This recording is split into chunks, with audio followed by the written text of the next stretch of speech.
So starting the test drive in this Cherokee Limited, I've only driven this for about 2 blocks, but I love how this thing gets up to speed. It's very swift coming out of a stop in terms of letting the auto stop off, having those 2 electric motors give you that instantaneous torque. So far, it's just been very nice. Not what I would expect from the Cherokee, especially, you know, prior years we've had the 2-liter turbo and things of that nature. So this 1.6 turbo is really great. And you're getting about double the fuel economy in the city, which is fantastic. So EPA estimates are 39 mpg city, 35 highway, and again, I haven't driven it that much, but right off the bat, I can just feel the difference between how this thing handles, how it feels. Specifically with this being the Limited, having this new steering wheel, nice thick padding, heated. I really like the square design. And then just having the updated infotainment system. I feel like I'm in a top of the line Wagoneer or something like that. And that's what you want if you're gonna spend this much money for a Cherokee in the Limited trim.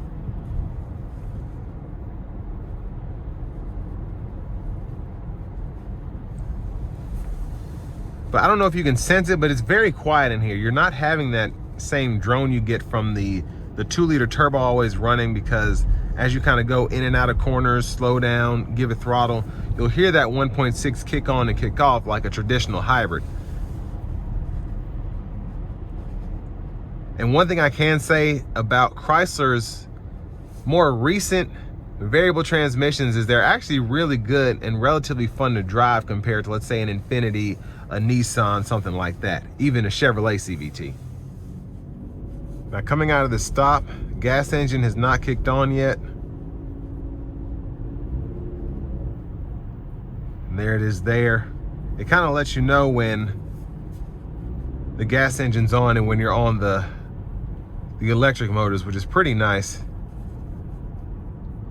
And I mean, the transition is so seamless, it's really hard to tell unless you're looking for it.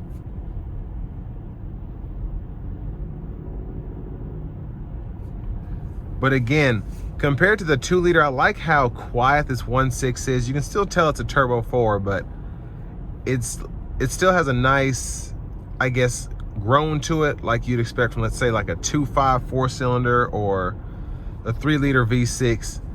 And it really does make this feel more peppy, if that makes sense.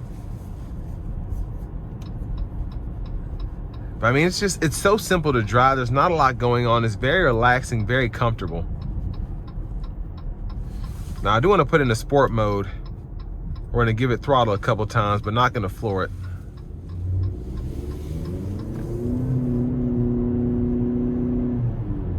Yeah, this thing is actually really quick.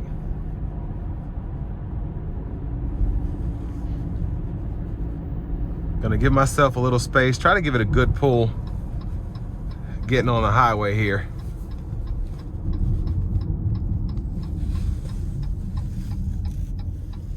Here we go.